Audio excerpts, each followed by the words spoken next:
This conference will now be recorded. So let's start, guys. So today we are going to continue on what we did last time about performance measure in ML. We will start again from the start, just as a revision. So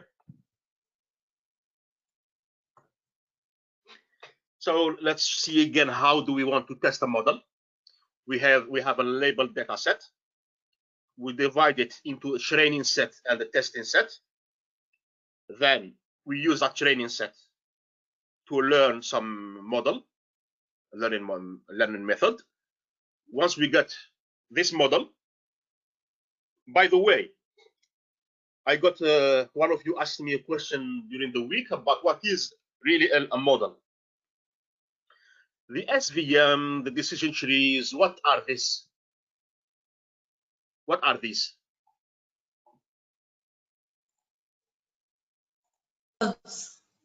Algorithm. Yeah, algorithm. And these algorithms are used to produce a model. And the model is what we use to make the prediction. Is this all right? Yeah. The model is Maybe yeah. Model contain many methods like SVM, We can combine them. We can combine them, but generally, in normal circumstances, one model is built by using one of the algorithms. So when we say a decision tree model, it means that tree that we have constructed using the decision tree algorithm. If when we say an SVM model, it means just a model that was built using the SVM. And this model, we are able to use it to make our predictions. Which means that you get some data and your model will tell you the class. And you can use it anywhere. So do we agree on this? At least on the terminology. Yes. So, well, yeah, everybody agrees with me. Perfect. So when we do this, what we said last time about this procedure, what would happen when we do that? When we divide the training set, the testing set, we train, and we get some accuracy. If the accuracy is not good, we go back again and we use a different algorithm, or we change the hyperparameter. So what we said about this strategy last time? There's a data leakage. Exactly, yeah. From where to where? From the test set to the learned model. Exactly. I mean, sorry, the test set to the learning method. Exactly, yeah. To the model itself, so yeah. So the test set, the more you measure this accuracy and you change your model, you change something in your model that you are building on it, whether the algorithm used or the hyperparameters, the pre-processing, normalizing the data, whatever, it means that there is a loop between this test set and what you are doing. And you are the one, we are, the data scientists, the one who are like feeding, like putting this leakage from the test to the model. And the more we do it, the more the chances that our model will overfit to the test set. It means it will overfit to the training set and also to the test set. And this can be potentially a problem. Do you agree with me? Yeah. You all agree that this can be a real problem, because like the test set, normally the learning method, this model, doesn't see this test set. But this test set is manipulating us, because this test set is telling us every time we build a model, this test set is telling us your model is not good. So you go back and you change it, and you ask the test set, and it tells again it's not good, it's not good. So until it becomes good. When it becomes good, there is a chance that our model just like memorized the test set, the same thing. Maybe it has memorized the training set. And if we go to the real world, then maybe our model will not be that good. It will be just be good with the training set and the test set, but not good in the real world, because this test set has manipulated us indirectly into making this model doing exactly what it wants instead of something very general. And this can happen the more we use this loop, this feedback loop. Sorry, Rada, do you not? What about using discovery, validation, and holdout sets? Yeah, this is the next slides. It's coming in the next slides. Okay. Yeah. So because this is like the concept is very important, like because many like the data scientists when they start to learn, they see. I have seen like even in my case, I have seen colleagues like dividing the data set into 3 partitions, but I don't know why we do these 3 partitions. This is the reason, because one of the partitions is used to, well, this one is used to train the parameters, the training set. But this one is used to select the model, because here we are going to train multiple models and take the best one. This one is deciding which one is the best. We might train like 100 models here. Where, for example, when we take an SVM with C equal 1, we will produce one model. When we put C equal 2, it's another different model. If we add the kernels, any kernel, it will be again a different model, all based on the SVM, but with different hyperparameters. And this one will be used to select it. And this one might make this selection overfitting. So that's why, that's what we were saying. That's why we do this. So we have a training set. We divide it into the training and test set. Then we go inside, we divide it again, this training set, we divide it again into training set and validation set. We train multiple models with a training set, any number, any good number, and the validation set will be used to select the model, to tell which one is the best. And the test set will tell us, is this accuracy that we get from this model, is it the same as the accuracy we got against this? If it is close, we don't necessarily need it to be exactly the same, but we need something very close. So if they are close, it means that this validation set did not influence my model a lot. But if there is a big difference, then there is like a potential for overfitting. So what will we do in this case?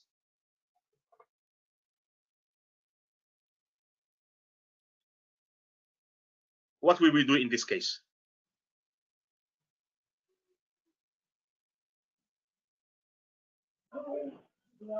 It's like we found we got some good results in here. Then the validation set selected one model with excellent accuracy, let's say 99%, and the test set found like the accuracy of like 50%. What shall we do now? It means it's like chances are that we are overfitting badly to this validation set. So what are we going to do? Change the parameters. Collect more data.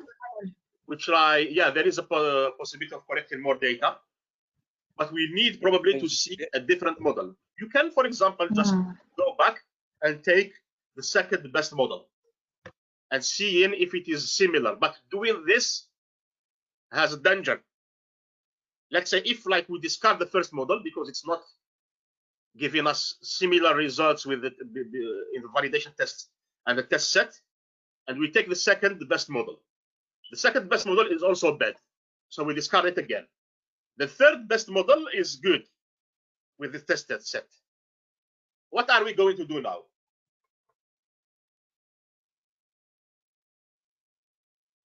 Wait, sorry, when you say model, do you mean model selection in terms of all using the same method, or do you mean selecting a method?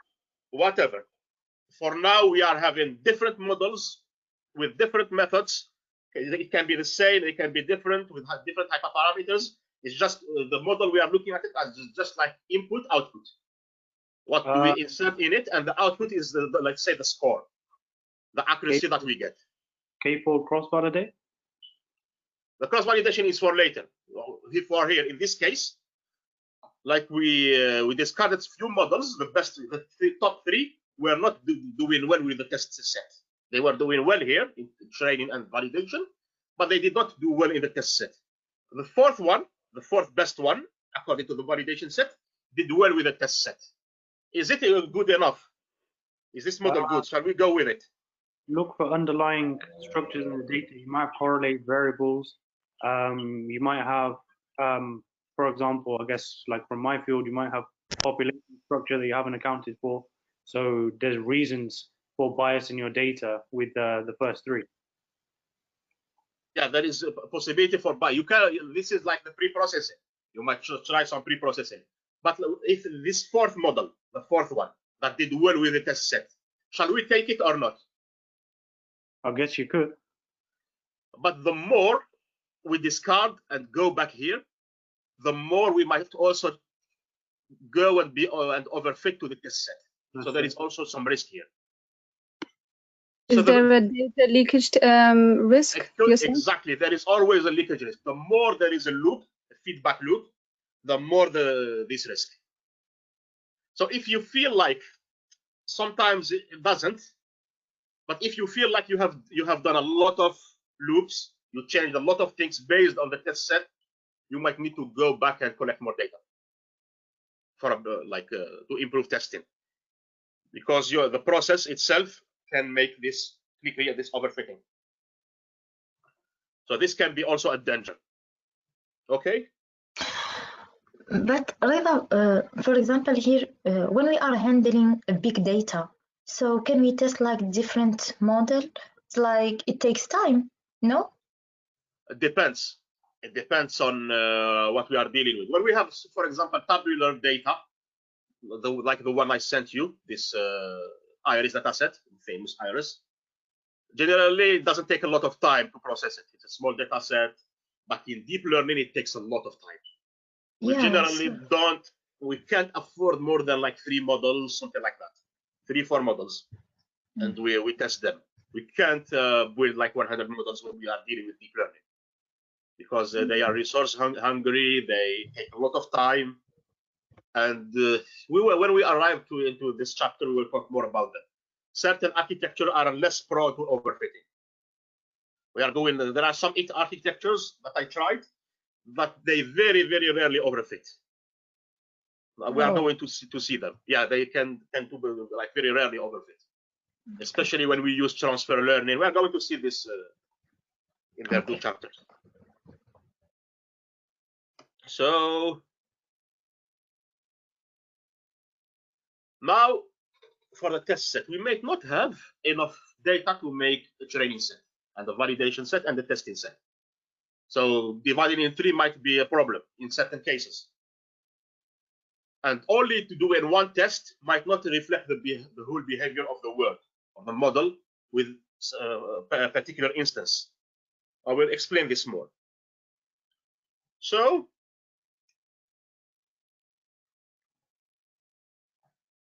we can do this kind of validation, randomly resampling.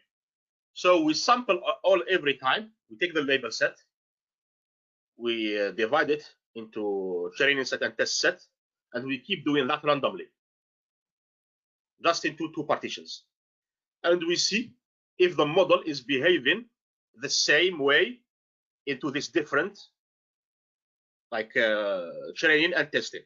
If the model, on average, does not overfit. So you take the training set, you see what is the best method, and you evaluate it against testing. This same best method, you can test it, train it with a different training set, because this one is selected randomly from the whole data, and you see if the results are the same. So if the results are the same, there are chances that we are not overfitting, because we are training it again, the same algorithm with the same hyperparameter. We are training it again with a different set, because this one and this one are not equal, and testing it again with a different testing set. So this way, like add some variation to the training and testing, and it can tell us more about if it does overfit or not. This is one way. We don't do this a lot. There is also this what we call stratified sampling. We talked about it last time. So in stratified sampling is just one extra step that we add to this algorithm. we keep the classes proportion the same when randomly sampling. For example, if we have, let's say, 60% pluses and 40% minuses, when we do the division into training and testing, we want the training set to have the same proportion of pluses and minuses. And same here. These are the classes. So we want it to have the same proportion. Otherwise, the model might learn things that are completely different. If we have more pluses, the model might focus more in the pluses. And in the other part, the next partition, we might end up with more minuses, and the model will be better with the minuses. So they might learn different things because of this. So we make these proportions when we do the division. This is what we call stratified sampling. Are you happy with this, guys? Yeah. Yeah. So these are like resampling methods. So this is cross-validation and bootstrapping and that kind of thing, right? We are going to reach cross-validation and see what it offers and what's the difference between cross-validation and the normal type of validation, or the first type of validation. So it's probably on the next slide, or yeah. So with cross-validation, so we partition the data into n subsamples. For example, 5. So we partition them into 5 equal samples. And then what we do for each of the samples, we use it, each one of them, we use it in one step, in every step, as a testing sample. And the rest for training. So what is happening here is that we are going to end up with, if say we are going to use only the SVM without any kernel, a linear kernel, and with C equal 1. In this case, we are going to end up with 5 models, because each one of them are going to be trained with different data and a different testing compared to the other models. Do you agree with me? Yeah. Do you agree? So yeah, we divide the data into 5 partitions. It can be 10. Generally, 10 is the most used. We divide them. Each one of them are going to be a test set, and the rest will be the training set. So here we are ending up with 5 models. If we use only one algorithm with one set of hyperparameters. And we train and we test. So we train on here, test on S1, and get the score. And we do the same, and then we do the sum, the entire sum. And the sum, you can see that this is what we call cross-validation.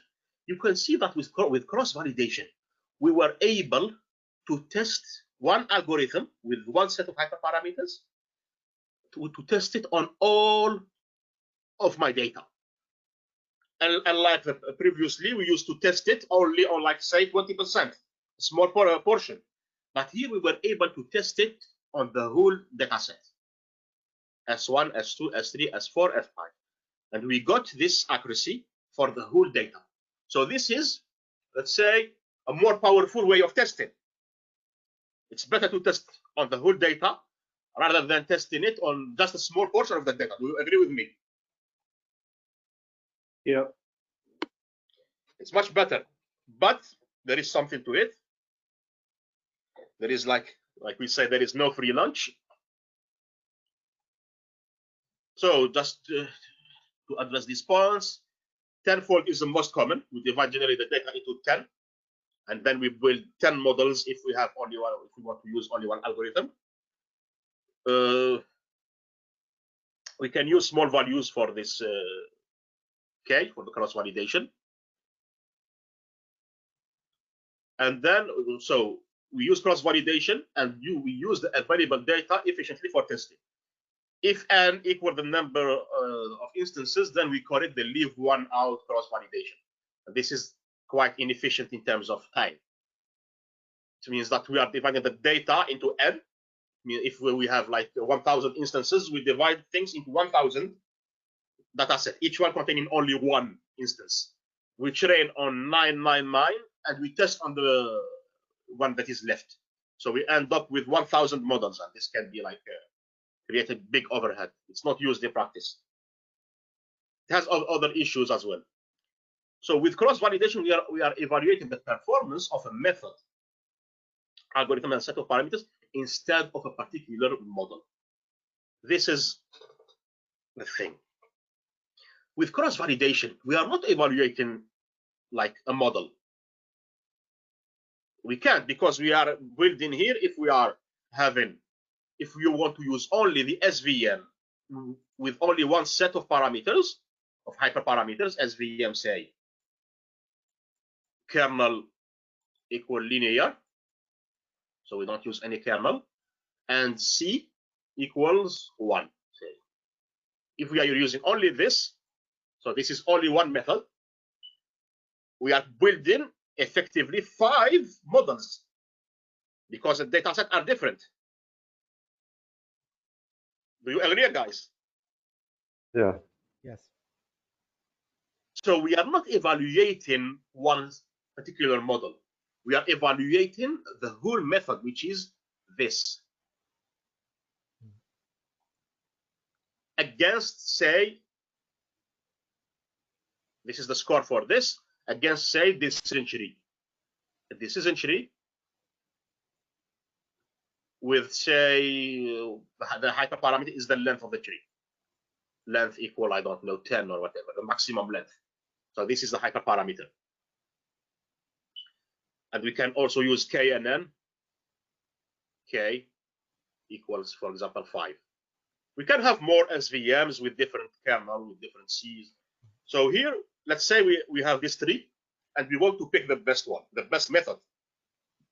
It's still not a model, just the method, because we have 5 models for each. So what we do, we try this, and we get some score. We try this, and we get some score. Same with this, and we get some score. The best one is not going to tell us what is the best model. It's going to tell us what is kind of the best method. What shall we use to train? So it's going to tell us that this is the better one, the SVM linear kernel with C equal 1. But we still don't have any model. Shall we use this one, this one, this one? For each of them, we built one model. We still don't have any model. We don't know what to use. Is it fine up to here, guys? No?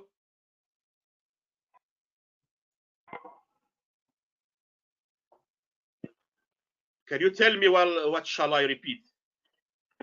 The last thing about the method and the model, please. Sure. How many models do we have here? How many 5. models are we training? We have 5. 5 if we have only one algorithm with one set of hyperparameters. Do you agree with this? Yeah. Yeah. All of you? Yes. If we want to try this, SVM kernel equal linear, C equal 1, and SVM kernel still linear, C equal 0.1. So we want to try these two. How many models are we going to build?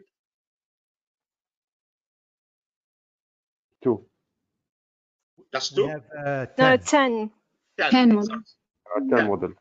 So for each one of these, we are going to train a model with a different data set. So this will have 5, and this will have 5.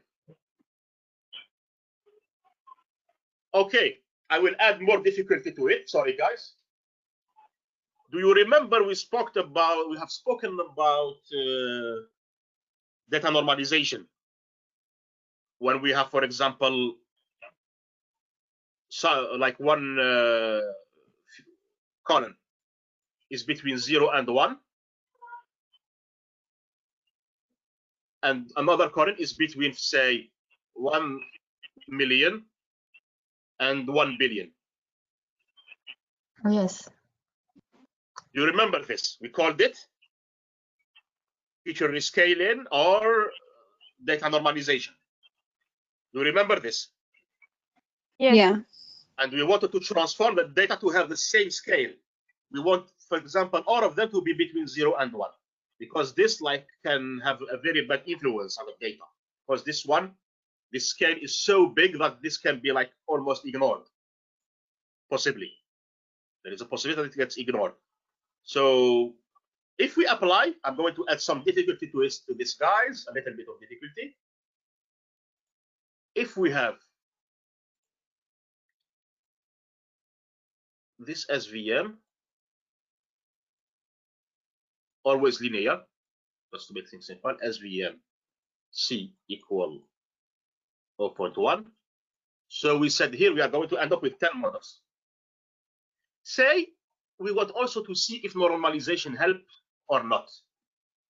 So we add the step of normalization, data normalization, to this and this. So in one case, we use normalization with this, and we want also to not use it to see the difference.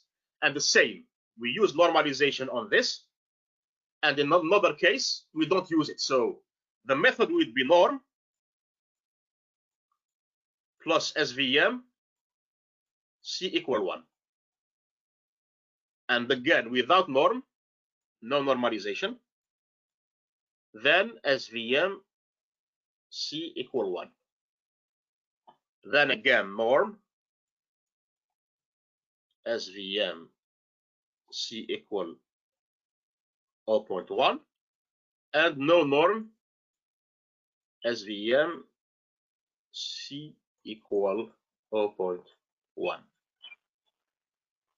So this is also the whole method.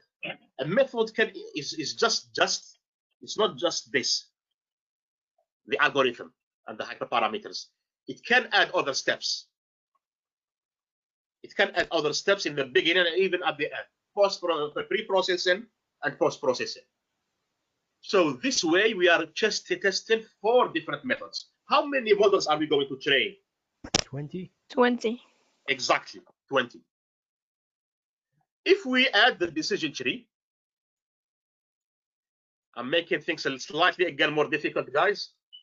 Say this is very hard to write. Say C4 with just L equal 5 maximum length, and we want to combine it with normalization and not normalize it. How many will we have? 40. Actually, yeah, it was a bit of a trap here. I told you before, I was sure that you would forget it, that decision trees are insensitive to normalization. Ah, okay. Okay. They are not affected. They produce the same result, more or less, in terms of accuracy. So we don't really put this. We don't add the normalization to them. They are going to do. I have an example for you to see this. Decision trees are unaffected by normalization. They just don't care about it.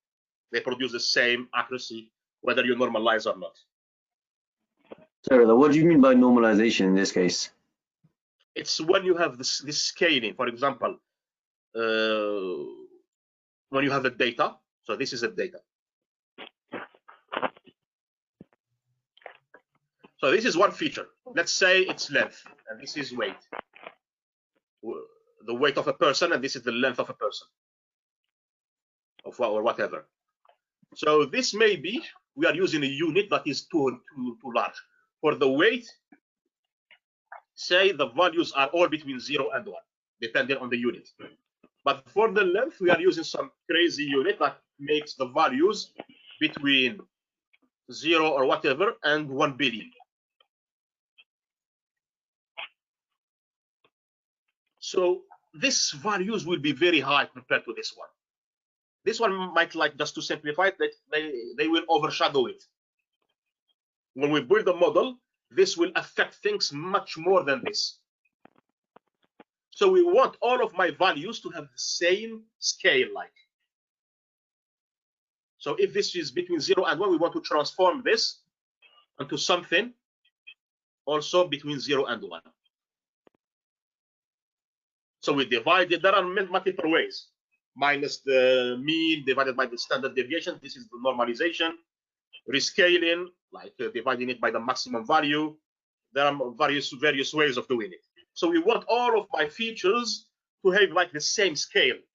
We don't want to compare like a feature that is in billions and another one in like fractions, and building a model just based on that. Many algorithms will struggle with this, and it can even slow down the learning algorithm, especially gradient descent. It can be very like slowed down. Are you happy with my explanation? Yeah. Kind of. I felt some hesitation in your voice. Or I'm wrong? Am I wrong? Yeah, I think I get it. Okay. So this is the method. These are the methods. So when we add normalization, because we are going to produce at the end a different model when we add normalization, especially here. In C4, like I said, the decision tree, it doesn't affect it. So we don't use a normalization. So we are going to evaluate them. So for each one of them, we are going to build 5 different models. And these 5 models will allow us to evaluate the whole method. So this is how a method is evaluated. But we still don't have a model. Our aim is to have something, a model, that allows me to predict accurately things in future. But that is what we want. Yeah. But with this method, we still don't have anything yet.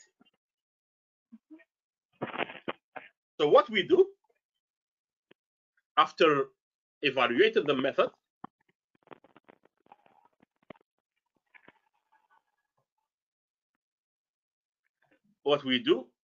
so this is what I've spoken about the cross validation. So we learn with one method, we build the different models, we do the evaluation, and we select the model with the cross validation. But we use it mainly, cross validation, to pick the best method and then retrain.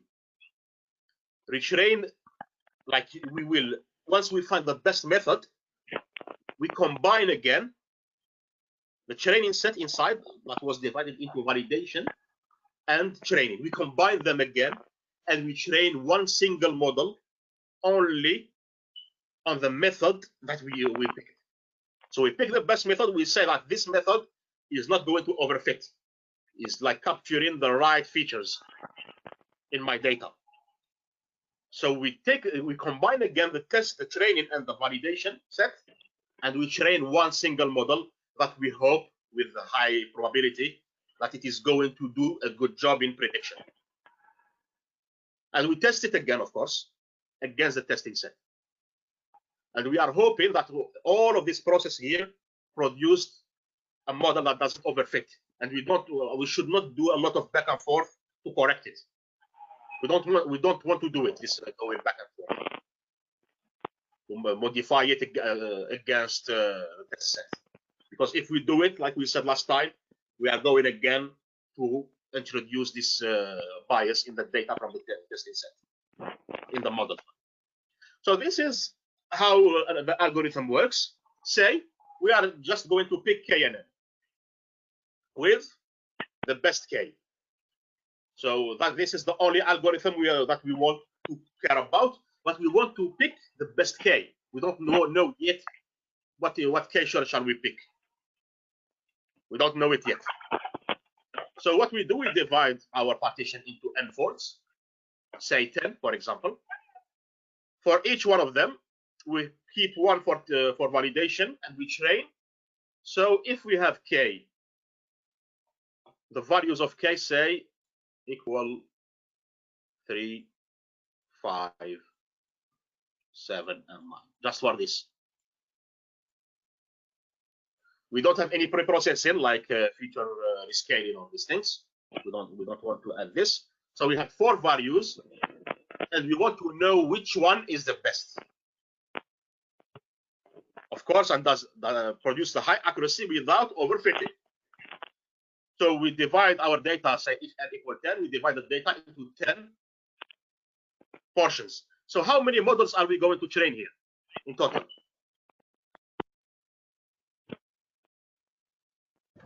How 40? 40. Exactly, yeah, 40 models. We are going to use to train 40 models, 10 models for each, because we have divided my data into 10 folds.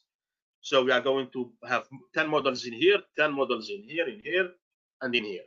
And of course, we don't forget to keep the testing set in the beginning before this. So we have the testing and the training. And the training, we divide it into 10. After this, we compute the accuracy for each K. The cross-validation accuracy, of course, not any accuracy. So it's the 10 models in each one, we just sum their accuracy. We sum it up, how many examples were right, and then we pick the best K. Say K equal 5 was the best one.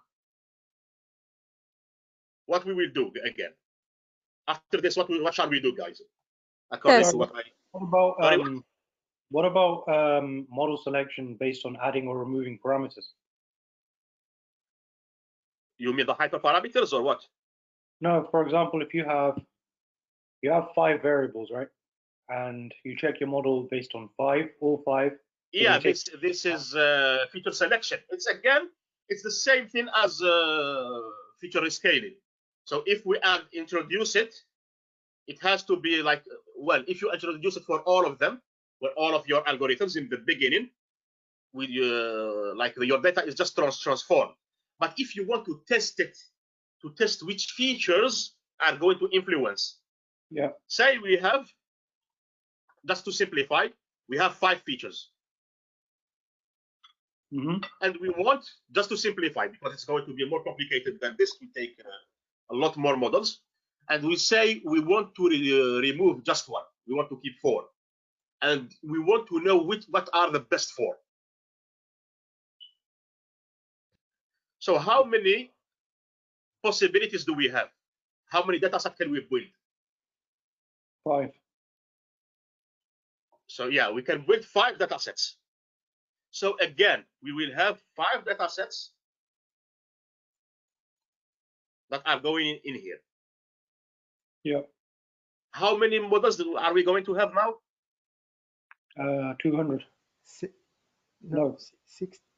Yeah, 5 multiplied by 4, 20. Multiplied by 10, 200.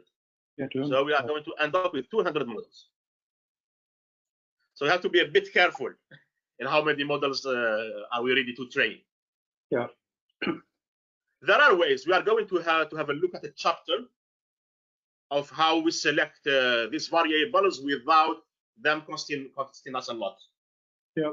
Because if we do it with cross-validation, we keep, and this is just keep removing only 1. Normally we do more than that. We try 2, we try all of the possible combinations. And this can be a factorial scale, or even like an exponential scale. And this can take a lot of time. There are ways like using simple models to determine what is there are measures to determine also what is the best features. This is called like feature selection. We are going to have a look at it later, but maybe even next week. So this is what we do. So here, if we like what you said, Zain, we want to evaluate. We are going to evaluate what is the best features plus what is the best hyperparameter. So we're selecting the features and the hyperparameter. So what do we want to remove? So if we have 5 features, 1, 2, 3, 4, 5, it will tell us which ones shall we remove, because each one of them have 1 we removed. All of them have 4 features. So that we are going to inject, and then we try them against all the hyperparameters of K for KNN.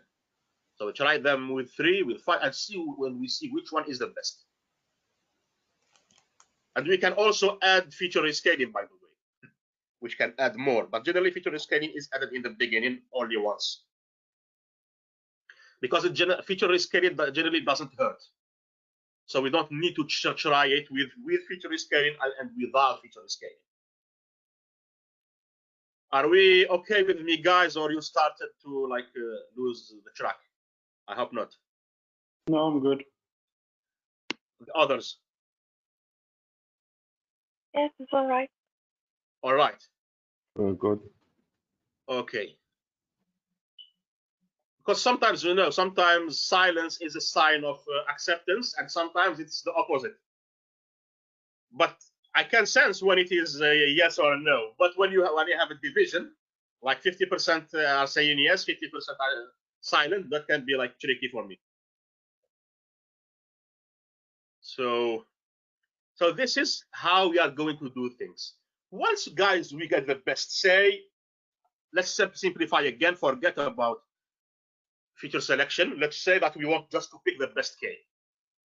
With cross-validation, we found the best K when we evaluated in the whole data set, like we did with cross-validation. With cross-validation, we evaluate in all of the data. And we find out that 5 is the best K. What shall we do next? Testing for the whole set.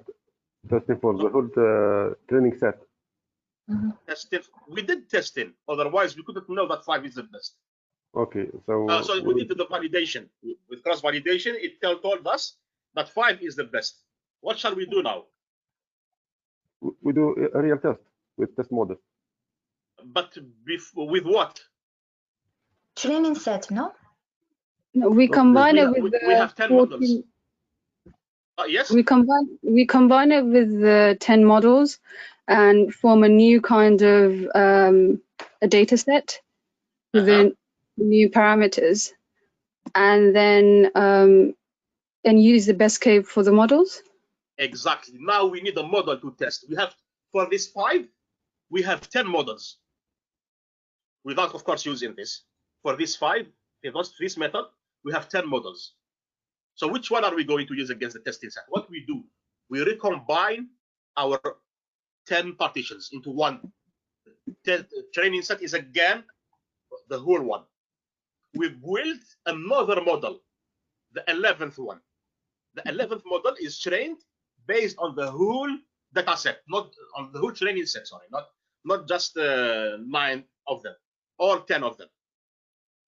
And then we evaluate it against that testing set that was waiting for us. And there we see if the accuracy of the cross-validation, is it the same as the accuracy or close enough to the accuracy of the testing. In many cases, it can be quite close. In that case, we stop. We don't want to do more. But if it is not, then this is a problem, and we need to maybe collect more data or have something change in my methods. So this is how we pick the best hyperparameters using cross-validation. Did you get it, guys? We test the big hyperparameter, but after that we need a real model, one model that will be trained combining everything. Cross-validation was only used to know what is the best hyperparameter that allows me to generalize beyond the training set. But after that, we need to build a model that take all the training sets and we evaluate against that testing set that was held in the beginning. Did you get the whole process?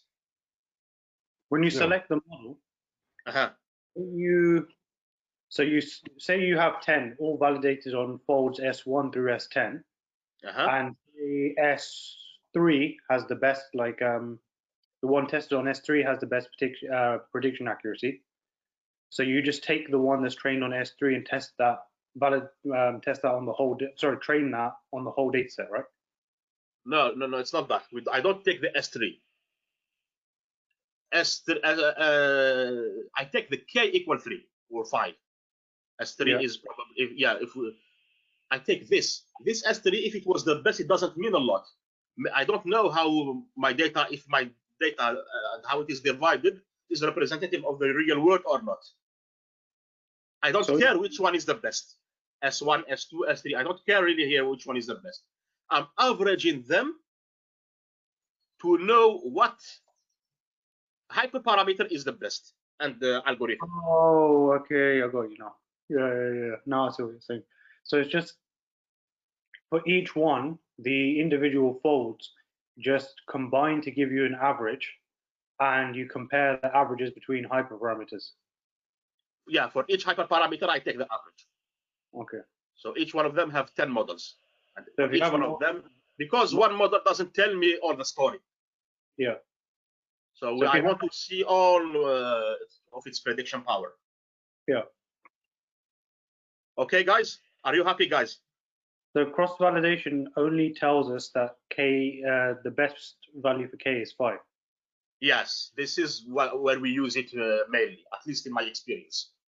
Okay. It tells us what is the best hyperparameter and method, maybe if it is combined with anything else. Maybe we have more hyperparameters, not just 3, we can have more. And yeah, I was going to say if you have like multiple hyperparameters, you just like so yeah, for each one of them we do the same thing. Yeah. Like, it will be like a combination. For example, if it is the SVM and we want to try C equal, say we are using the RBF kernel. Yeah. The SVM, the RBF kernel have an extra hyperparameter. So we have C and we have gamma. So we have C and gamma. Now we have 2 hyperparameters. So if C, I want to try. So this is C and this is gamma. So I want to try just 1 and 0.1. And for gamma, I want to try just 0.5 and 1. So we end up with 4 possibilities. So we use SVMC equal 1, gamma equal 0.5, SVMC equal 1, gamma equal 1, SVMC equal 0.1, gamma equal 1. And we try them all and see, we find out what are the best hyperparameters. Maybe this and this. And for each one of them, I'm going to build 10 models. So with these 2 hyperparameters in here and 2 hyperparameters in here, how many models are we going to build? 40. 40, yeah. For each one of them, 10. 10 here, 10 here, 10 here. And we get a value, an accuracy value for this, an accuracy value for this plus this, etc. And we pick, after this, we can get what is the best hyperparameters to use, and we retrain on the whole set, the whole training set, of course, and then we test on the tested set, just to get our confidence that our model is good enough and it is not overfitting. Are you happy, guys, with this? Yes, Reda, after selecting the model, we will test on entire training set. After that, we will test on the data set, test set. Yeah, what we build when in the end, you mean the last model? Yes, the last model, yeah. The last model, we build it using the training set, but we don't need to test it on the training set. We can do that, but it doesn't mean a lot. It just means that the learning process is fine.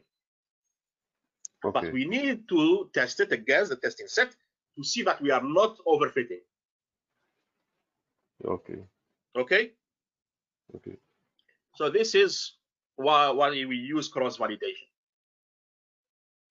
Now, these parts are rather simple. The confusion matrix, I quite like this matrix. For example, if you have 10 classes, or I don't know how many you have here, yeah, 10 classes, and your model is going to predict what class. So you have the real class from the data set, the real one from your data, and you have the class that your model has predicted. So we can see how many errors we are making. For example, so this one is the actual class, the real class, and these ones are the predicted class. So if we've got everything in here to the maximum, it means that my model is doing well. because here it's the real class, and this is what we predicted. So if they are the same, band, they are the same. It means, and we have everything 0 elsewhere, it means that we are doing a good job. But for example, here, the real class was jump, but the model has predicted skip, which is an error. So we lost 11 elements from here that went in here. Same for this. The real class was run. We did for 89 cases, the model did well. But 11 were predicted as skip. So the model is like sometimes mispredicting things, mispredicting this run into skip. And here we got even a lower accuracy. We have the model, it says wave. When our model said wave, it's in 67 cases, but 33 cases were mispredicted. They were wave 2. So this is how to read the confusion matrix: the actual class, the real class, and the predicted class. If a good model will have like everything here at its highest number and everything else 0. This is a 100% accurate model. Everything else 0, and here, and everything to the maximum. This model is definitely not a bad one. It's a very good one. It doesn't make a lot of mistakes. For example, here. It's not making a lot of mistakes. Are you? Can you like read well this confusion matrix? Are you happy with this reading? Yeah. Yes. Very simple. Yeah. It's not, no question. So let's continue. Rida, Uh-huh. could you please go back to this slide? I don't understand why the predicted value is duplicated. I mean, how in the previous slide? The predicted one is duplicated. What do you mean by duplicated? Yeah, I mean, how, for example, for wave 2, let's just take wave 2 as an example. So the predicted value is 100, and the actual value is 100. So what's 33? Is it like prediction for wave 2? For this, we can read it as wave 1. What we have predicted, what is the real class. So this 33 in the data set were wave 1, but we have predicted them as wave 2. So this is a mistake we made. Instead of predicting, but wave 1 is 67, is not 33. No, it's 100. In reality, in the data set we have 100. It's 100. Oh, okay. Yeah, 100 of wave 1, and we got only 67 that were predicted as wave 1. Oh, okay. So this is when the prediction and the real class were the same. So here's 100 cases had work predicted and work real and work predicted when they are the same here. So 67 were the same, wave 1 and wave 1. Yeah. Okay. So yeah. So wave 1. Yeah. So wave 1 is like 100, which is 67 plus 33, but this was predicted 67 as wave 1 and 33 as wave 2. Perfectly. That is okay. Yeah. Instead of wave 1. Instead of, we could have more here. If we, for example, we had 10 here, like 90-10, it means that instead of like work, 90 cases of work were predicted as work, but 10 of them were predicted as wave 2. Yeah. Okay. It gives you like a big overview of everything, not just the accuracy. The accuracy gives you just one number, but this can tell you where is the problems, what classes have the problem, etc. Okay. Nice. Yeah. Thank you. Perfect. So this is just how to explain it quickly. We have the predicted class here. It is flipped, an actual class. So it's fine. So you can read it from this or this. Generally, how we present it is this way. Here the actual class and here the predicted class. So we have these values. How we compute the accuracy? True positives always the diagonals and true negatives. These are the right, like what we made right, the right predictions. And these ones are the false predictions, or the errors. So if we want to compute the accuracy, we just add this to this, divided by everything. Everything means all the cases. When we sum them up, we get the whole total of instances. So this is one like a way to compute the accuracy from the confusion matrix. We take the diagonals and we their sum, and we divide them by the whole data set, which is the sum of everything. Are you happy with this, guys? Oh. Please tell me if anyone, like there are people who speak and others who like don't like to speak. Please just send me a message, send me to do anything that you are not happy with certain cases. I'm happy to explain. Reda, please can you explain again what is true, false, negative, false, if you don't mind? From this table? Yeah, no, the other one. The next It's the same. slide. It's the same. True positive. No, true positive. Positive. That means when we have like true positive. Yeah. Mm-hmm. It's when one. We have, okay. Yes. Okay. It's when we have like we predicted it as positive, and it is indeed positive. It is real. We didn't make a mistake. So it's positive, and it is indeed positive. We didn't make a mistake. True negative, it's when it is negative, and we didn't make a mistake. Like the dataset agrees with us. And what is false positive? Tell me, guys. Yeah, basically this is a confusion matrix, but for 2 classes rather than like 10 or whatever. Exactly. So explain to me, guys, what is false positive? Predicted 1, but actually 0. Yeah, it was predicted as positive, but we made a mistake. It's not.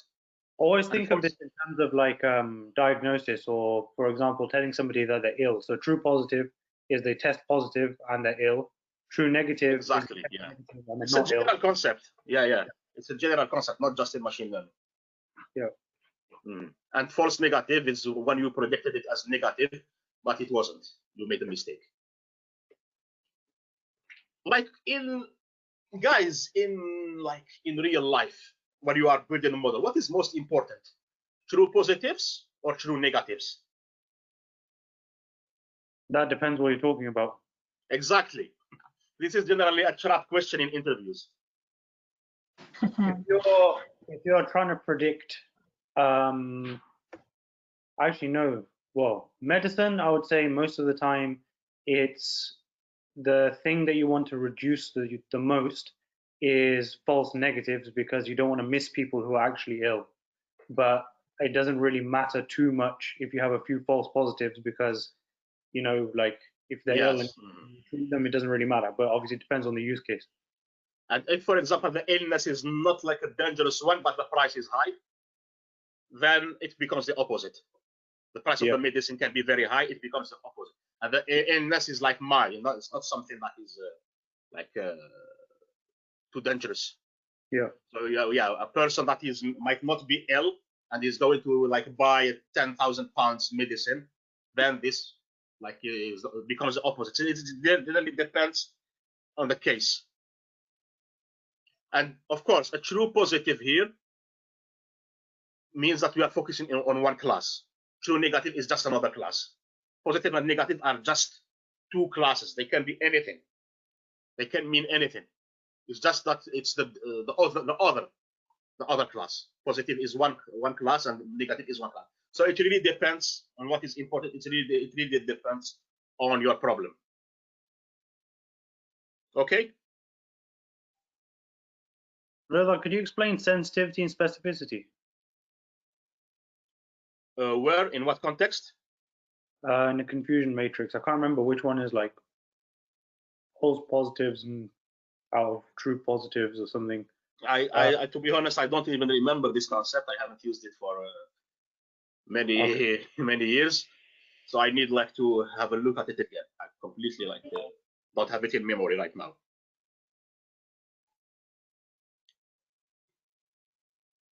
Okay.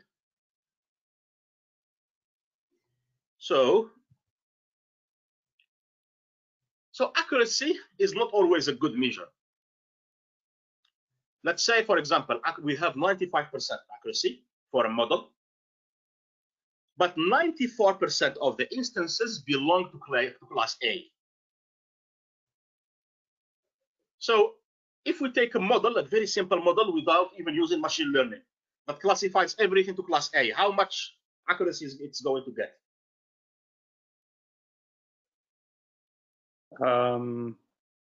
Repeat, please. 9%. Sorry? Could you repeat, please? Okay, so imagine we have a data set with two classes, but 94% of the instances belong to class A, and only 6% belong to class B.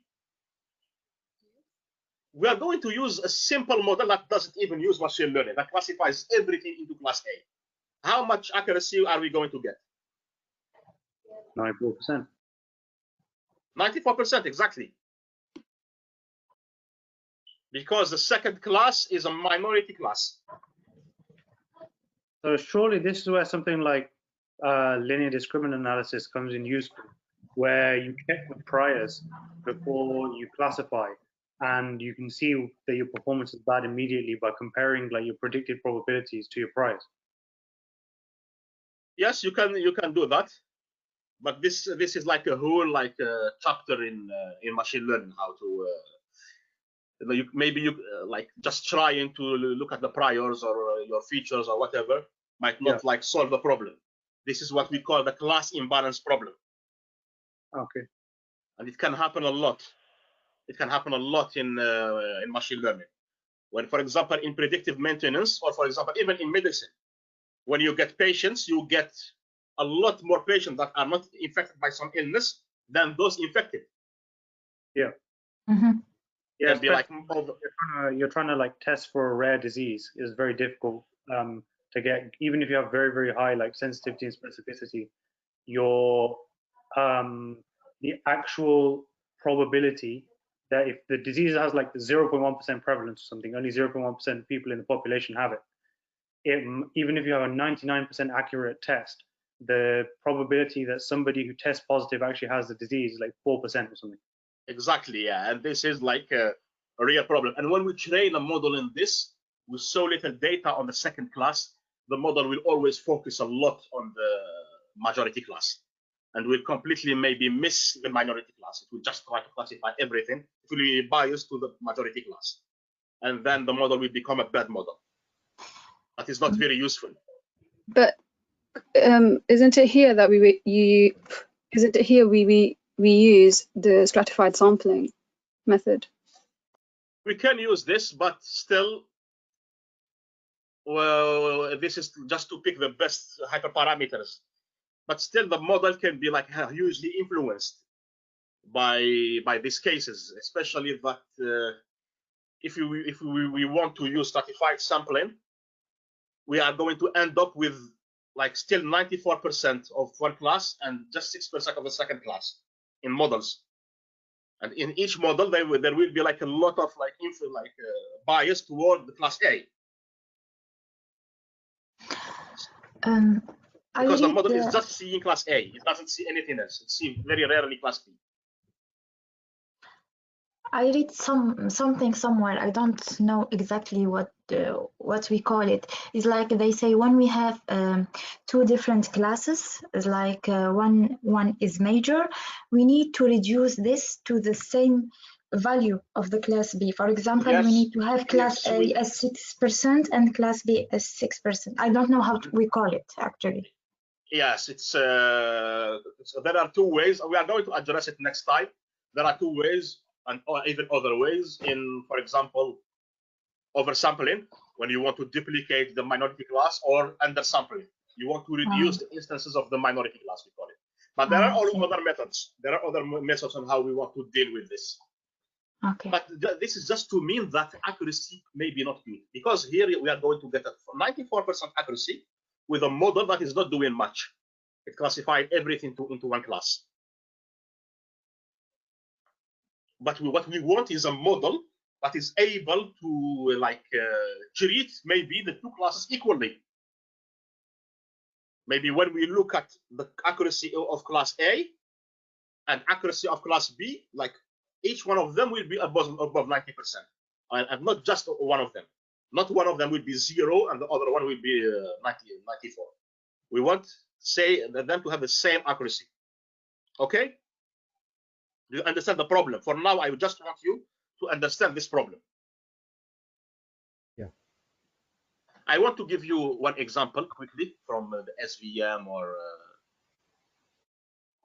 the previous algorithms. For the SVM, we had like a cost function that we wanted to optimize. We had like the error cost. We have let's say the term of the error is the sum of the say sigma. Let's say this is the error distance, just to simplify it. Normally it's C multiplied by this,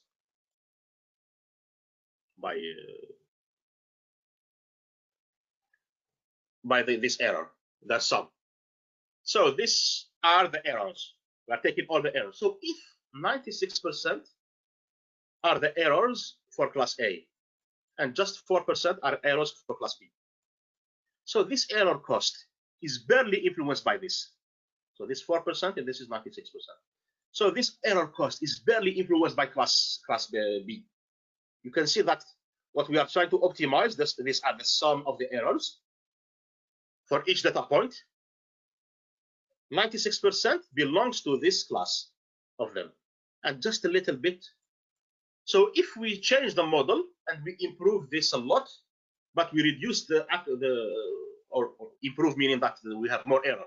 We have less errors in here, but we have more error in here. Then the model will not accept it because this is just 40%. If we reduce the error only on 4 values, 4%, and we like increase it in 96% of the cases, the class A cases, then the optimization method does not accept it. It tries to optimize the whole. And this poor representation will affect it. Do you understand this?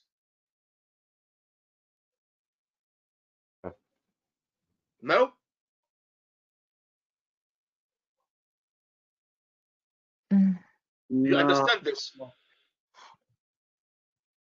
It does means like we have to have the same amount of error Probably, for each something class? like that. Something like that, yes. I will repeat it. The error cost is that we have, say, 100 instances. What we do generally, the error cost, something that looks like an error cost, we take what we have predicted value, for instance, I, minus the real class, yi. That's to make it positive. This is just the mean square, the mean absolute error, just to make it simple. And then we do the sum. We sum all the errors. So error 1, error 2, error 3. When they are the same, it's 0. We have no error. And when they are different, we have an error. So if we modify the model, and here we have the sum are all for all 100 points. This 100 point, 96 belong to class A. And only 4 are for class B. So if we modify the model, when we modify the model in here, the error cost will be different. But if when we modify the model, we get this 4% with these 4 class cases correct, but we get 50 incorrect in here. This modification will produce this 50 will be incorrect in here, and this 4 will be correct. Will the model accept this, the optimization method? Will it accept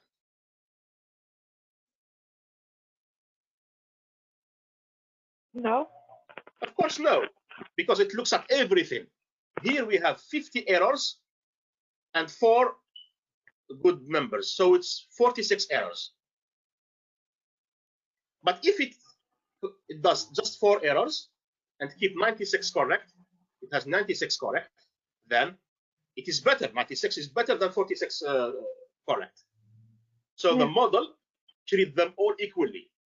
And because class A might have the same, like instances in class A might have the same behavior, how are they going to be classified? Then the model will try to focus on all of them, trying to classify everything as class A. If it can't find a way to classify accurately This 96 in class A and 4 in class B. So this class imbalance can create a model that is highly biased toward one class.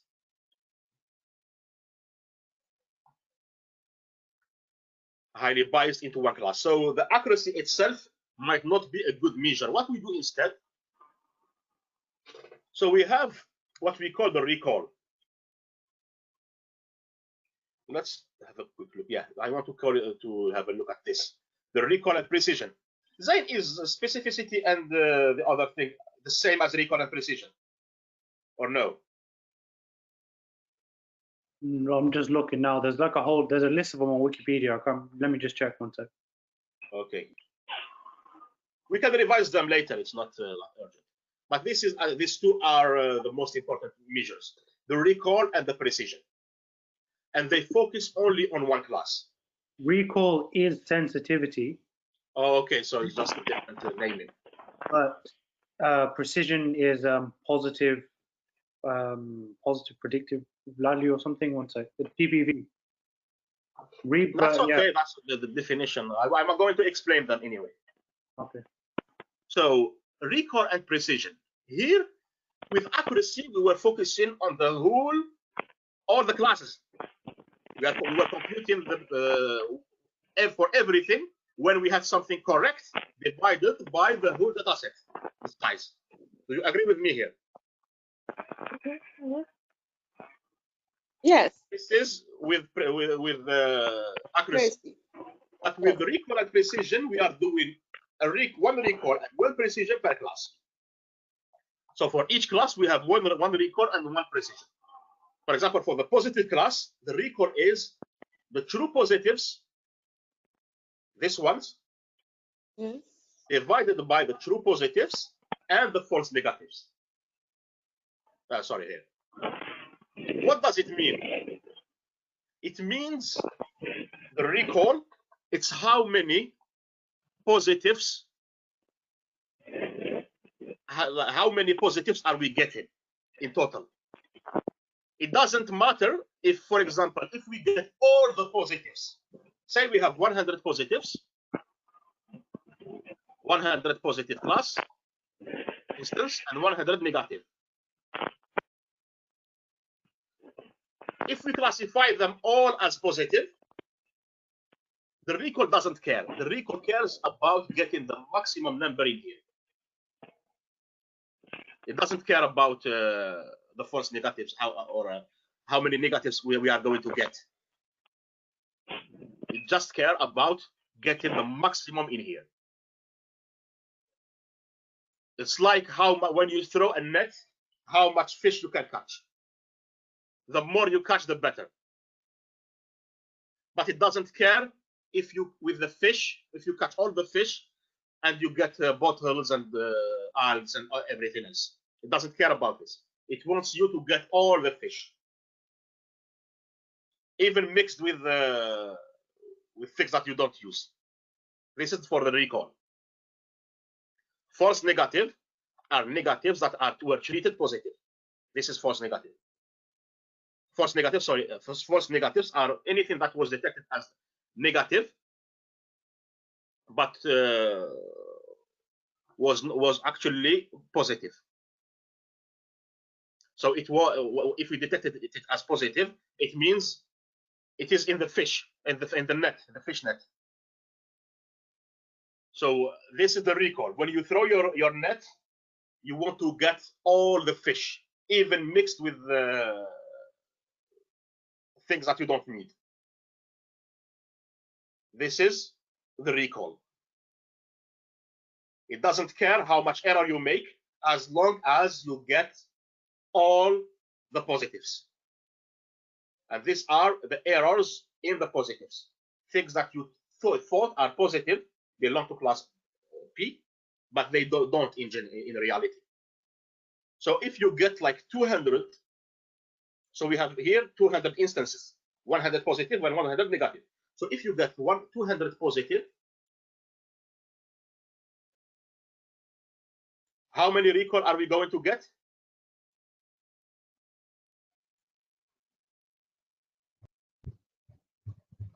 How many recall are we going to get? True positives, this. 1. It's 100. So we are going to get the maximum.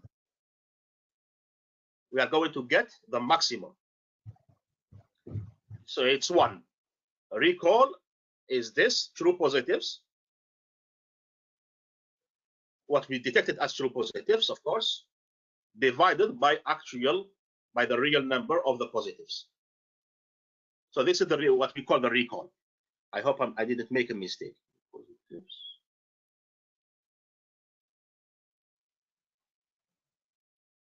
Yeah, recall is a true positive rate. So of all of the things that are actually positive, so true positives and the ones that were predicted positive, so false negatives, true positives is how many were true out of that. Yeah, true positives, how many were actually true. So the recall doesn't care about how many errors we are making as long as we are getting all the positives. It's basically, it's like true positives out of the left side column. Yeah, this is the true positives. So this is the recall. I hope I'm not and just out of memory. And precisions, in the other hand, don't want you to make any mistake for class A. So here we are treating for recall for class A and precision for class A. Precision wants you to get only the positives.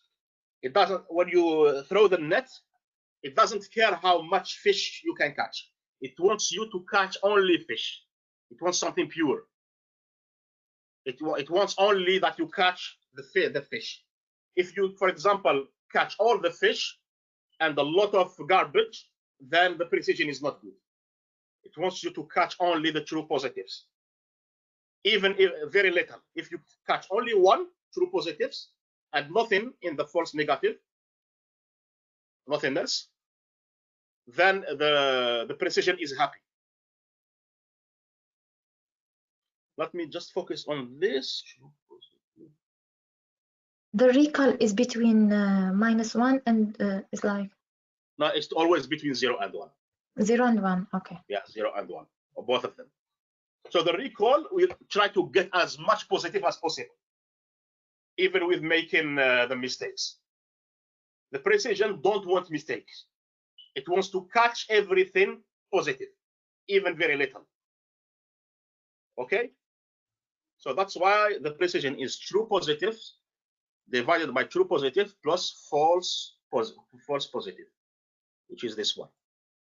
A false positive is something that was detected positive but was not. So the recall doesn't like it.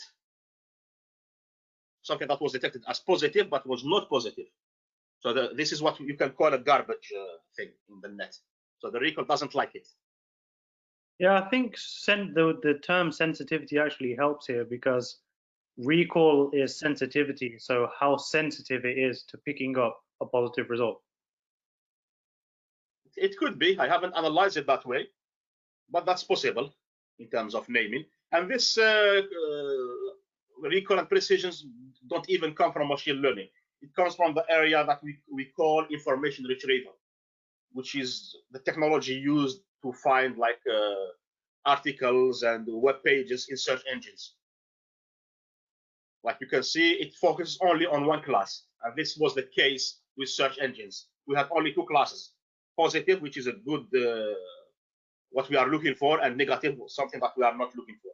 And it was like then extended into machine learning and this concept. So recall, we want as much positive as we want, even if we make a lot of mistakes. We want to get everything, all of this 100, even if my net catches this other 100. Precision, we want to get to never make a mistake on this.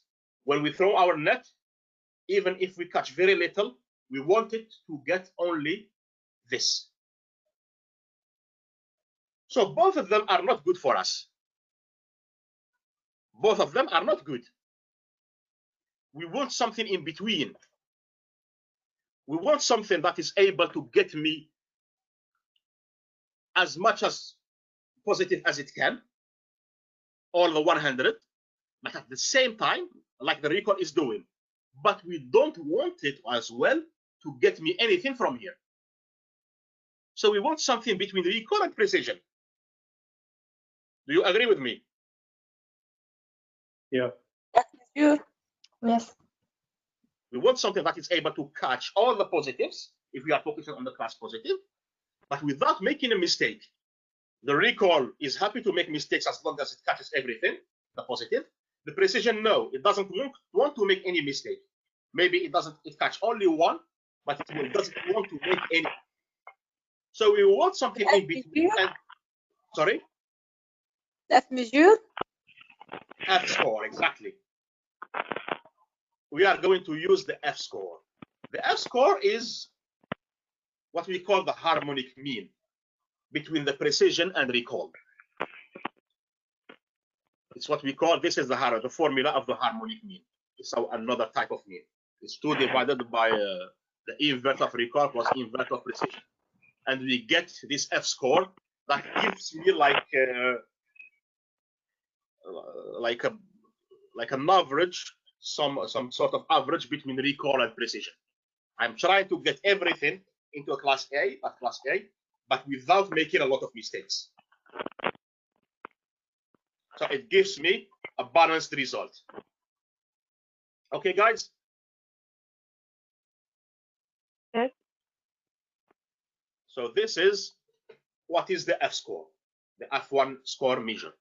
It gives me like something on that class, on that particular class. And we are going to have an F score on each class, for class A, for class positive, and for class negative. And we see if my model is doing well for both of them. I want my model to do well in class A and class B. There is still in research other methods of evaluation, still a research topic. So let's see what can the pitfalls be in cross-validation. So to avoid this pitfall, check if your health tests data is representative of what is happening in reality. This is a bit of a tricky test. Some features are collected differently also. When you have like a data set, you can have like multiple people collecting your data. A method, one guy used a method for class A for a particular feature, but used a different like meter to measure some values for class B. So this can be a problem because class A, if we use a different tool to measure, say, weight for individual in class A, and a different tool to measure the weight for individual in class B, then we might have a problem here. It's better to have like a standardized way of collecting your data. So if you are using, we talked about this, if you are using pre-processing on the data, do it for all the faults using only the training data. So if you are using some pre-processing, like say feature selection, like we said, we want to remove some features and keep certain features. We want to use it only on the training data.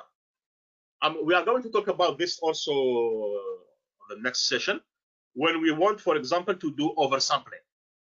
Oversampling is just creating new, like virtual instances.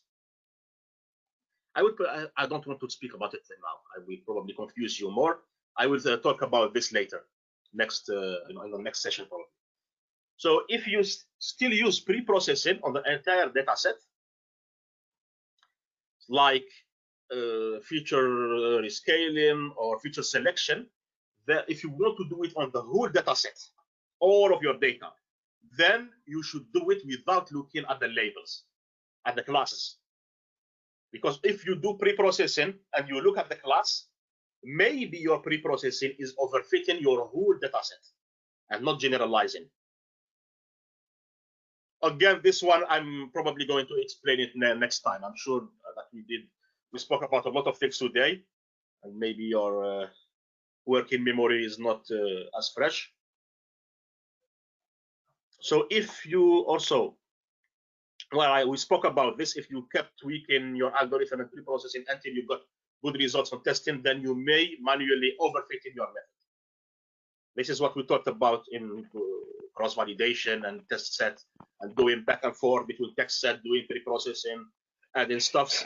So your testing set is leaking inside your model, your method altogether. We're probably going to have a look at this later again. So if any of this is happening, then you should get more data for testing.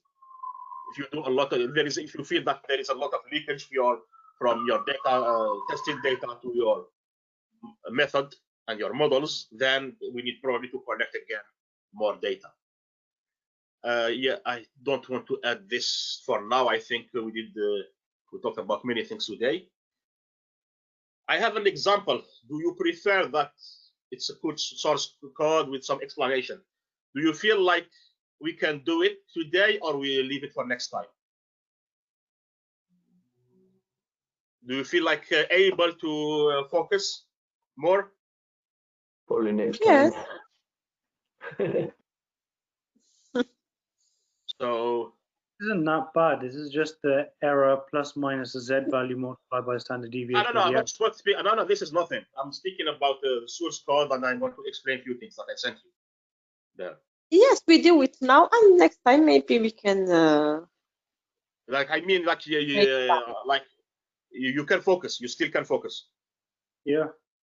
Yeah. Okay, then I will give you a 15 minutes pause. 15 minutes pause, and we come back to see that example and see how things work. Okay. Okay. Thanks. Okay, So perfect. see you in 15 minutes, guys. This conference will now be recorded. So, guys, this is just a data set, the famous Iris data set. Let's open it. But first, let's read this line. So, variable explorer. Where is my data set? This one. So let's open it and see how it looks like. So this is what we call a tabular data set. It's not an image or a text, as you can see. Can someone explain to me what this means? What this data set means? Everything in here. I think Basically, we have 4 pieces or 3 pieces. Well, sorry, what? That is a variety with all these pieces. It's a flower. It's a type of flower. Flower, yes. Yeah. Ronald Fisher made this up in like I think the 20s or something like that, taking measurements from 2 different varieties of iris flowers. One's called versicolor and the other one's called setosa. And he measured the sepal length and the sepal width. So like I think that's the bit in the middle of the flower. Exactly. Yeah, that's all. As well, like this is a manually created data set. Like this is before like computers. Yes. So it's actually we have 3 classes. So we have this type of flower, setosa. Yeah, setosa. We have the versicolor type and the virginica. So we have 3 types of flowers, of iris flower.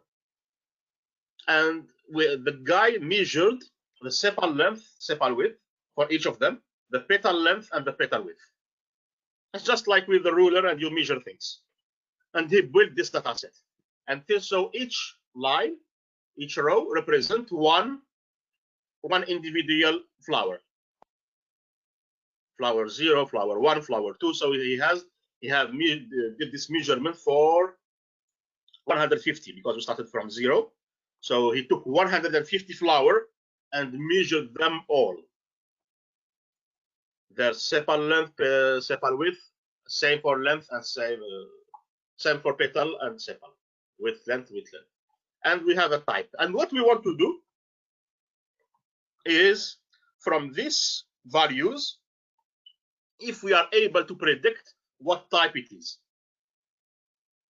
So this is what we call a tabular data. It's like a matrix with a bunch of values. So these are the features. And this is the class. So we want to build a model that is able to predict what type of flower it is for someone who doesn't want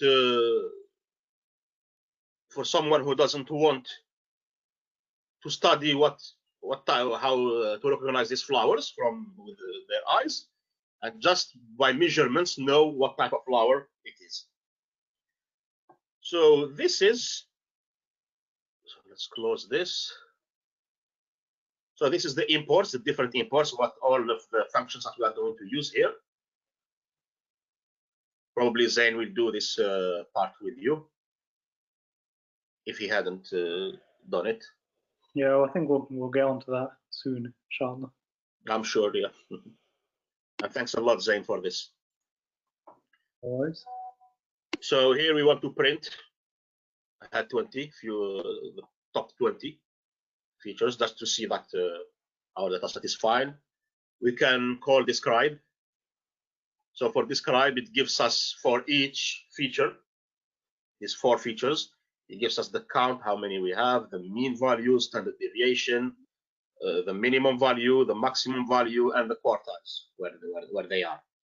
So this is sometimes useful to see where for each features how, like, what is the scale. So this is the mean value, this is the maximum, and this is the minimum. Max, min, min and max, min and max. We might require some feature scale in here. It's not too bad. You can see that here it's from 4 to 7 to 8, like from 2 to 4. It's not too bad, but we might need it. Actually, I don't think that we need it that much, because there is some like unscaled values, but not by a lot, not by a huge. It's mainly in this petal width where we have this scaling value for problems. But for these 3, they are fine. So let's call a group to see this group by, if you remember, it like divides the data set into 3 or some categories based by looking at variety.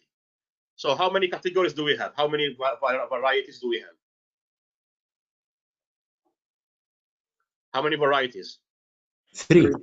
3. So it will divide my data set into 3 sub data sets, and then call size for each of them.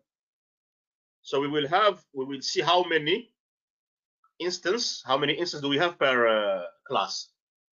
So it's fine. We have 50 per each, which is good. It's balanced. We don't have a class imbalance problem. Now let's plot this. It just gives us like the minimum value, maximum value, the average, and if we have outliers. So here we have some outliers. Here, so for the sepal width, we have some outliers. So we can also look at the histogram. So this is the values. Ideally, we want to have some Gaussian values per feature. So these are Gaussian, but these are less Gaussian. Sometimes, like playing with them can get us a better results, but it's not necessarily the case. They are not that bad anyway. I wouldn't do a lot of pre-processing on that for now. Let's draw the scatter matrix to see if there is any correlation. So it looks we have petal width and sepal length. We have some correlation, not in here, but in this zone when they go above 6, they start having some correlation. Same in here, that we have a lot of correlation between petal length and petal width. So the petal, we maybe keeping only one of them is enough. You can see that one grows up, the other one also increases. So we can see this here. Here in this bit, we don't have a lot of correlation, but here we have petal. You see, with petal length, which is the same. So petal length and petal width looks the same. Not the same, but like highly correlated.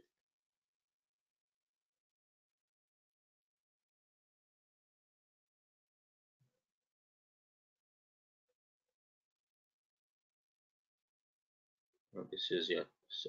So this is to see the correlation. Now we are going to say we are going to take the 4 first columns.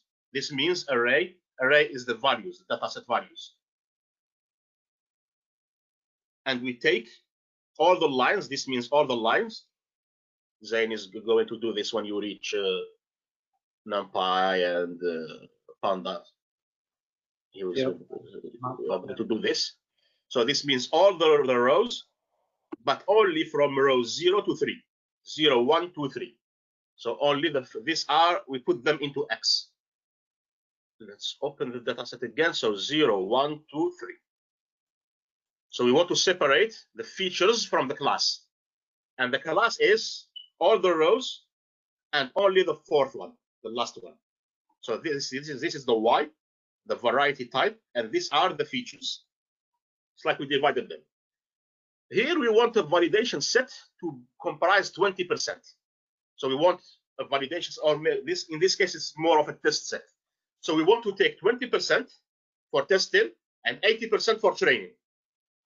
C is just for the random variables, not focus on it too much now.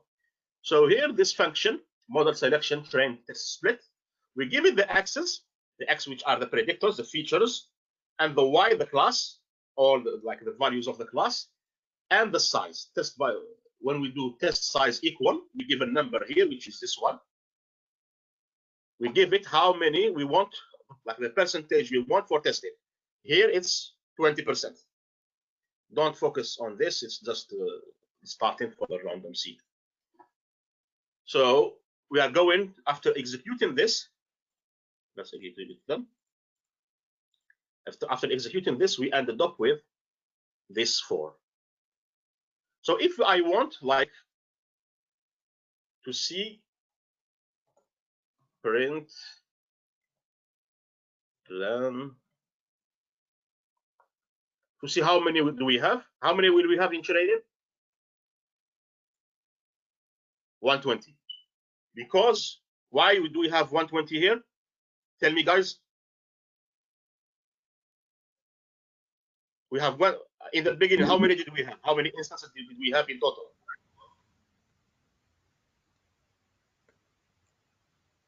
In total, how many did we have? 150. 150, exactly. But now we have 120 in X train. Why?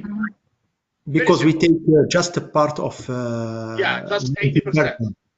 We took 80%, so we just set 20% hypothesis in here. So we took 80% in here and 20% in Y validation. So we have the first one will get 80%, and this one will get 20%. Same here, 80% for the class and 20% for the validation of the class. So this will divide the data for us randomly without a lot of headache. So let's do this, and now we are going.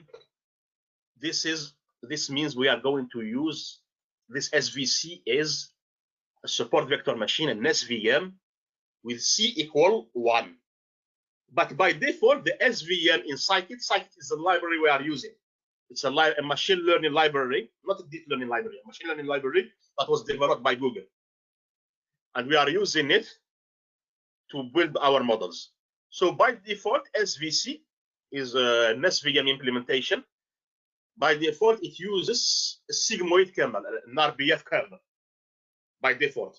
Let's see what accuracy are we going to get when we execute it. So we train it. So we here we put the parameters. Then when we call fit, we train the model to build it. And here are just the measures. So we print the accuracy.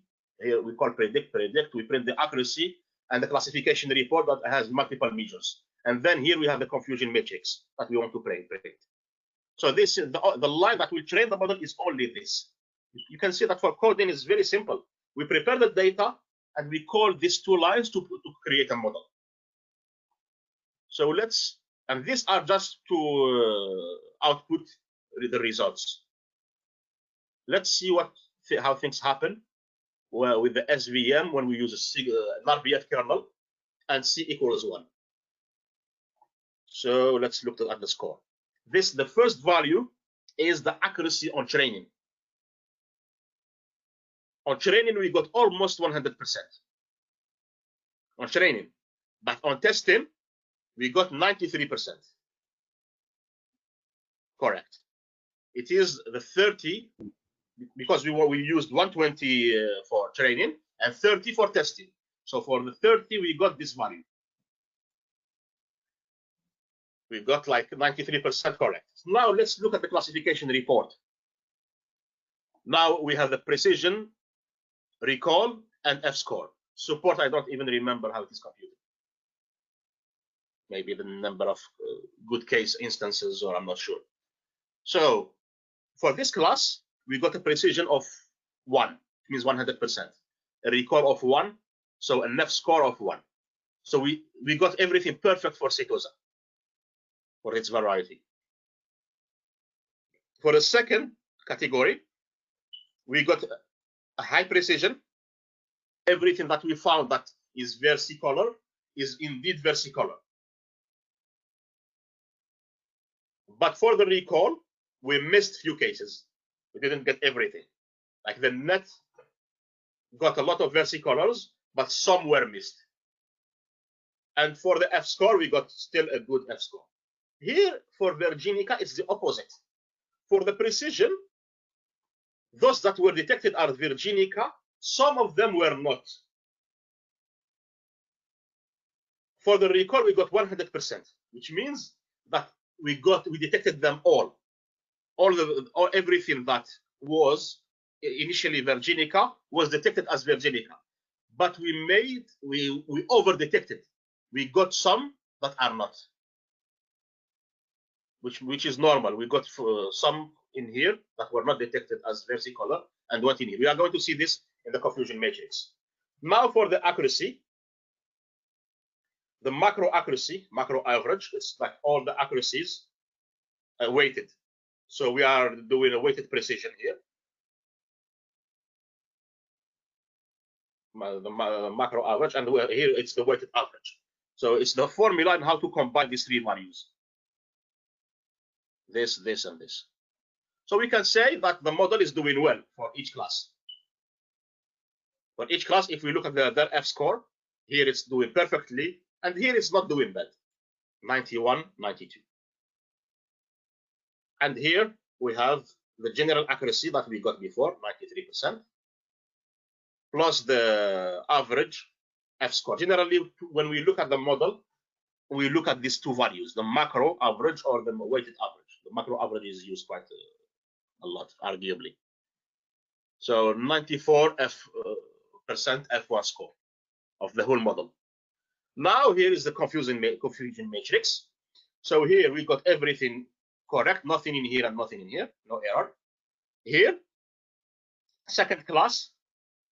So this is the real class. So we missed two instances. Two instances, instead of detecting them as the second class, the second variety, we detected them as the third one. And in here is the opposite. We detected 11 as this class, belonging to this class. This is in the test here, of course. 11 belonging to the third class, but we misclassified them, two into here. Two were detected. These two were detected as the third class Virginica, but in reality they should have been detected in here. They were the second class. So two were moved, like instead of detecting them, these two, instead of detecting them here, we detected them in here. So we put them in this place. So we made just two mistakes, by the way. These are the only mistakes we made, the model made in the testing. Try to read many times this confusion matrix so it can become automatic in you. Try to read it, read many confusion matrices so you can quickly understand what it means just by looking at it. So this is for the SVC, the sigmoid kernel, and C equal 1. Let's try the Gaussian naive Bayes. It's a type of naive Bayes. With the Gaussian naive Bayes, we got a worse accuracy, 83%. F-score is even also lower. The macro average F-score, 86. Let's try KNN with K equal 5. You can see the K, the neighbors equal 5 is here.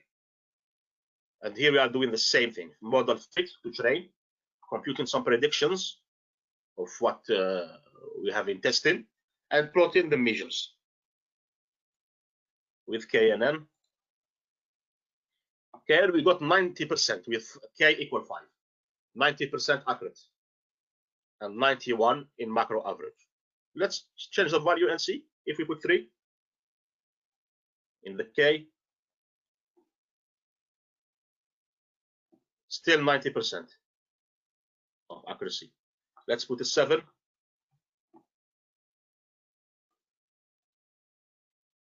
Now we are having a worse value, 86%. Let's try a 9. 90% again. So you see, it doesn't mean that when the values are like the accuracy is reducing, you have to stop. For 3 and 5, we got 90%.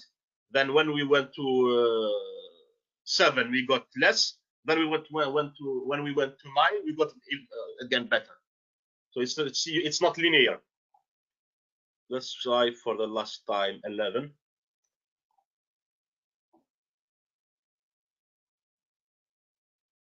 Again, 90%. Now the decision tree. It has probably a default length. We can have a look at the library to see what default value is. With the decision tree, it's again, you can see the decision tree. It got everything, guys. You can see for the training, it got 100% correct. But in the testing, it got worse than the SVM. The SVM got 99.9 in the training, but got 93% on the testing. But the decision tree got 100%, everything correct on training, but less on testing. It's clear that it overfits more than the SVM. Now with logistic regression, how many did we get? Oh, even worse, 80% on testing. Random forest. This is one of the models we are going to see after we complete these topics. It's like an ensemble classifier. It uses 1,000 here. This is in trees. 86% still. It got everything correct. So we can just put 100 trees and see. Random forests are not very good when we have small data sets. This is another implementation of the SVM. How many did we get? We used the C equal 100, 83%. So the best value for now is this. The best value is for the linear, the SVM, not linear, with the sigmoid kernel and C equal 1. This is the best value. Do you agree with me, guys? Yeah. Yeah. Now let's try features normalization. Where is this? So this is what is feature normalization, this line. And we remove this. So we just so you can see how to normalize. It's just one line of code. Pre-processing dot normalize, and you give it your array, your matrix. The same, or instead of this one, we put this one inside this function, and it normalizes our values. So, and you can just import it from sklearn. So now let's look at it. That's what I wanted to show you. Let's execute them. X pre-processing. I don't think I can see it because it's not the data frame. Oh, okay, I can. So you can see how the values became. You can see the values are all between are all decimal values. You can see what normalization did. They look very close. Yeah. With normalization, would you also say that's min-max scalar? It's something like that, but here it's minus the average value, the total average in here, For example, for if I want to update this column, I take their average, I deduce it, and divide the value by the standard deviation. So it's just to rescale. Let's compare it. I'm not sure if I can show two things at the same time. Yeah, which is good. So these are the original values. You can see this was 5.1. Now it became 0.8. And same for this, because they were all all rescaled. So values between 0 and 1, basically. Something around that, yeah. They got very rescaled, and all for all of the rest, everything was rescaled. They are all now basically between 0 and 1. There is something in here a little bit because it's already very small, but now the values looks more homogeneous between them. So let's now try when we used before. We saw that the SVM did the best. This SVM. So now, is this a standard step in when kind of machine learning, when you would you actually normalize each time? We always advise it. It doesn't, if it is not necessary, it doesn't hurt, because in like decision trees it doesn't, it's not necessary. But for the SVM, for the KNN, when you use Euclidean distance for other algorithms, it can help. So I would advise using it. And Thank you. Because it's always good. It doesn't hurt when it doesn't help, and sometimes it helps in many cases actually. So let's see now with normalization how much accuracy we will get. What happened? What happened, guys? Oh, it got down. Yeah, what happened? It went badly down. You know why? Because when we normalize, that C is no longer the same. It's like the space have warped. The space has warped. Now the distances are all different. So the C for the previous value doesn't mean the same thing for this C. So let's increase it. Now, what happened? We got a better score. Let's try this. Because the C, the previous C for that data, this C is the factor that is multiplied by the number of errors. If you remember the formula, the SVM formula.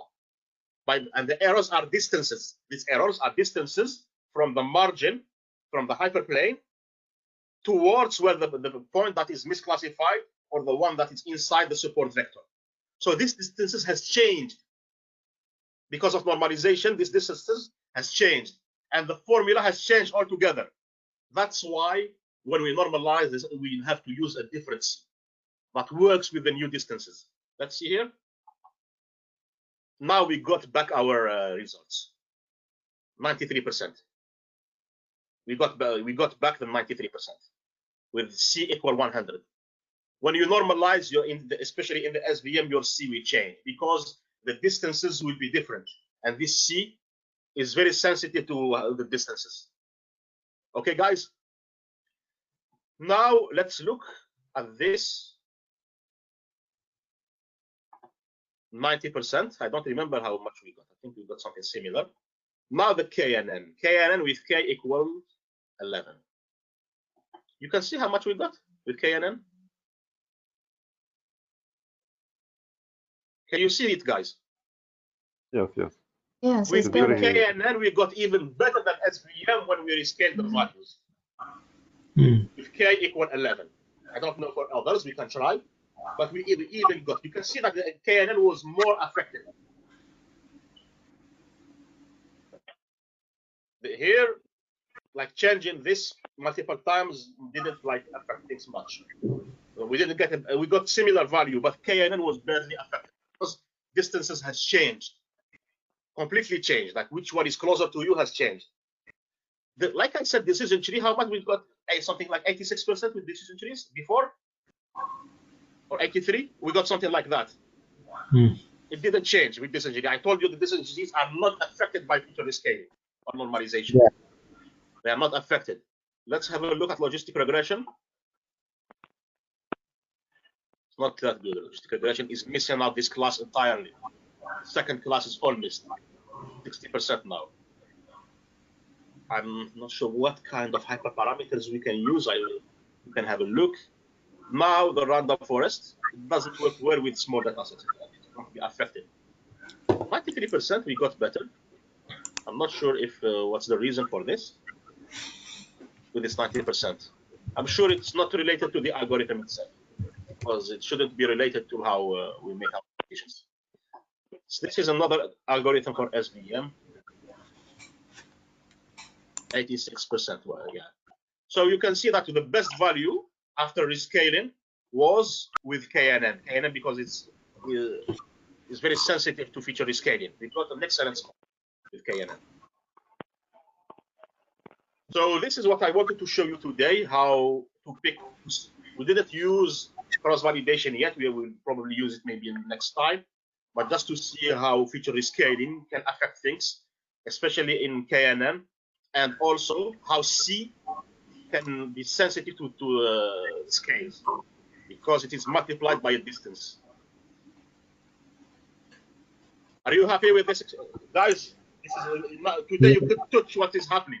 All the theories like make sense that we were talking about in the past sessions. Like every theory, I'm still a bit not happy with the result I got with the random forest. But this can be, this 93% can change because, you know, we are always dividing. The first time before doing feature rescaling, we divided randomly, and we did another division again randomly. So things can be different. The data are different that are in these parts. But definitely, the decision tree didn't change. It is not sensitive to feature rescaling, like we can see here. And you can see 100% in training and some errors here. So decision trees tend to overfit, as you can see. They do excellently with training set, but not that good with testing set. Others are, they don't, every algorithm is sensitive to overfitting, but decision trees are more sensitive. Are you happy with this, guys? Yeah. Yes, Rida, we can use cross-validation here? Of course.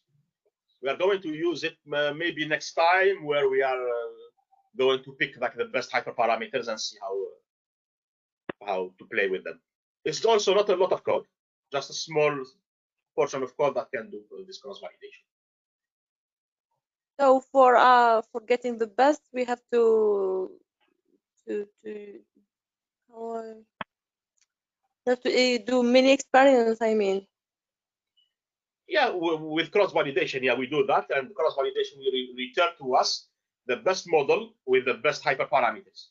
And then we retrain again on the whole data set, not this, well, here we are divided. With cross-validation, this 80% will be divided again into validation and the training. We pick the best hyperparameters, we retrain the model, and then we test. Yes. Are you all happy, guys? Thanks. No question. Yeah. Thank you. Thank you. Thank you. This was quite good because everything, like we have seen a lot of numbers, we tweaked them, and everything made sense against what we said last time, and what feature normalization, what does it affect, and all of these things. So thank you, guys. If you have any question, feel free to email me. Thank you. Thank you. And see you next time.